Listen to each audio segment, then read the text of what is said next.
The world of high fashion and cinematic artistry has long been intertwined, creating moments where creativity from the screen spills over into the runway and vice versa. One such pinnacle of this fusion occurs annually at a grand gathering that draws the elite from Hollywood's glittering hills to the cultured halls of a renowned museum. This event, a beacon for philanthropy and aesthetic innovation, unites visionaries who push the boundaries of visual storytelling, whether through a director's lens or a designer's sketch. In this year's iteration, the atmosphere was electric, charged with anticipation as attendees arrived under the warm California sun, ready to immerse themselves in an evening that promised both inspiration and indulgence. Picture the scene: a sprawling campus alive with the hum of conversation, the flash of cameras, and the subtle rustle of luxurious fabrics brushing against one another. The venue, a treasure trove of cultural artifacts and modern masterpieces, serves as the perfect backdrop for an affair that celebrates the intersection of two worlds often seen as separate but eternally linked. From its inception over a decade ago, this gala has evolved into more than just a social occasion. It has become a vital force in expanding horizons, fostering new dialogues around moving images and static wonders alike. Supporters flock here not merely for the glamour but for the deeper mission: to enrich collections, ignite educational sparks, and bring fresh narratives to light through curated displays and immersive experiences. Among the sea of luminaries who graced the occasion were figures whose presence alone could command attention. There was the ethereal Elle Fanning, whose delicate features and poised demeanor have made her a staple in tales of fantasy and drama, arriving in an ensemble that whispered of old-world elegance with a modern twist. Beside her, Emma Roberts exuded a playful sophistication, her look a clever nod to the indie spirit that has defined much of her career. Then came Cindy Crawford, the timeless supermodel whose ageless allure continues to redefine beauty standards, her attire a testament to effortless chic that bridges generations. And weaving through the crowd was Lorde, the enigmatic songstress whose introspective lyrics have captured the complexities of youth and fame, her outfit a bold statement of individuality amid the collective splendor. Yet, amid this constellation of stars, it was Cynthia Erivo who emerged as the undeniable focal point, her arrival sending ripples through the assembly like a perfectly timed plot twist in a blockbuster narrative. Erivo, the powerhouse performer known for her soul-stirring portrayals that blend raw emotion with unyielding strength. Think of her transformative turn in A Tale of Defiance and Dreams, or her commanding presence in adaptations of literary giants, chose a garment that was nothing short of revolutionary. It was a creation from Schiaparelli, the legendary house synonymous with surrealism and the audacious spirit of its founder, Elsa Schiaparelli, who once declared that fashion should shock and delight in equal measure. This particular gown, hailing from the label's forward-looking autumn/winter 2025 lineup, was a strapless masterpiece that clung to Erivo's form like a second skin, only to erupt into a symphony of whimsy and wonder.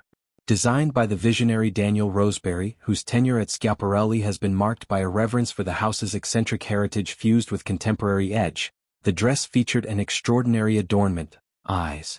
Not mere motifs embroidered flat against the fabric, but three-dimensional orbs crafted with meticulous pearl work and intricate embroidery that seemed to gaze out from the gown itself. These eyes varied in scale, some petite and peering coyly, others bold and unblinking, creating an illusion that the dress was alive, watchful, almost sentient. As Erivo glided through the space, the eyes appeared to follow one's gaze, a playful yet eerie optical trick that is the hallmark of Schiaparelli's DNA. It's as if the garment challenged every viewer to confront their own reflection, turning the act of admiration into a mutual exchange. The drama was amplified by winged accents that cascaded from the bodice's sides, evoking the mythical, perhaps Icarus in flight or a guardian angel's shadow, adding layers of narrative depth to what might otherwise be a simple silhouette. From these ethereal extensions, layers of transparent tulle billowed downward, forming a sweeping train that trailed behind her like a comet's tail or a heroine's cape in the midst of epic adventure. The effect was transformative.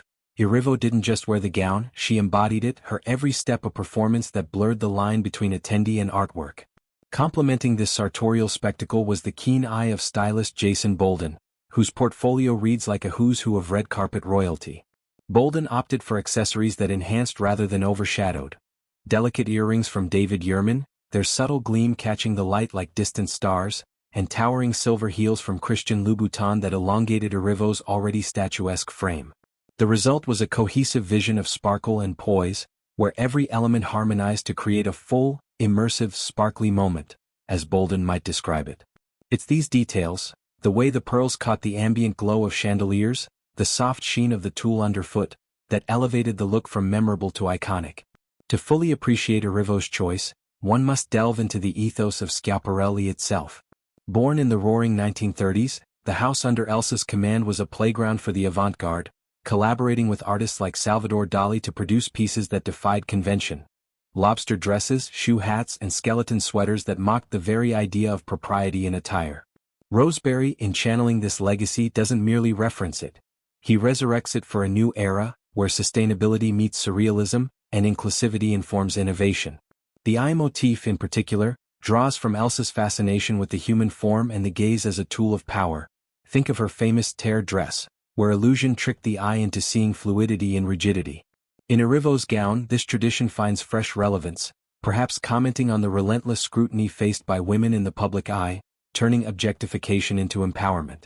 Erivo's selection feels especially poignant given her own trajectory. As an artist who has navigated the highs of critical acclaim and the lows of industry biases, she has often spoken about the armor of self-expression.